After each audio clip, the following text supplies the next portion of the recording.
How do you do, ladies and gentlemen? This is Orson Welles. I'm speaking for the Mercury Theater, and what follows is supposed to advertise our first motion picture. Citizen Kane is the title, and we hope it can correctly be called a coming attraction. It's certainly coming to this theater, and I think our Mercury actors make it an attraction.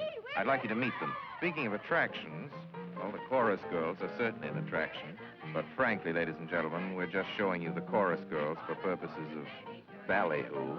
It's pretty nice ballyhoo. But here's some of our real Mercury people. This is the first time you've seen most of them on the screen. Hey, give Joe a little light. Thanks. Now smile for the folks, Joe. Smile. Joseph Cotton, ladies and gentlemen. That's it. Joseph Cotton. I think you're going to see a lot of him. Here's Ruth Warwick, whom I know you love. Ruth. Look at the camera, Ruth. We caught Ruth with her hair up. And here's somebody you've all heard on the radio, so I don't have to tell you he's wonderful. Ray Collins. Dorothy Commongore is a name I'm going to repeat. Dorothy Commongore. I won't have to repeat it much longer. You'll be repeating it. And here's George Coulouris, who's a grand actor. I'll say that name again. George Coulouris. Watch it. Here comes Everett Sloane. Look out, Everett. Oops.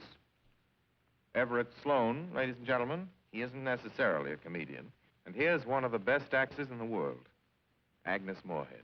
I've said a lot of nice things, but Erskine Sanford deserves some more. Erskine Sanford. So does Paul. Paul Stewart, everybody.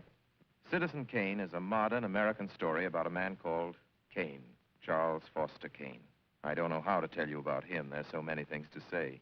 I'll turn you over instead to the characters in the picture. As you'll see, they feel very strongly on the subject. Charles Foster Kane is... Sure, he started the war.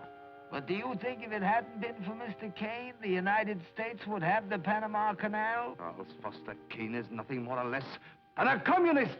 Kane, governor.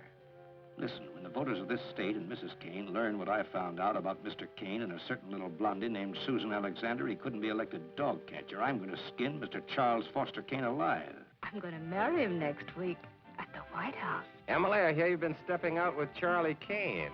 Of course I love him. I gave him $60 million. Well, of course I love him. He's the richest man in America. But all the girls say about him at first. But you know, I can't help but admire him. He's crazy. He's wonderful.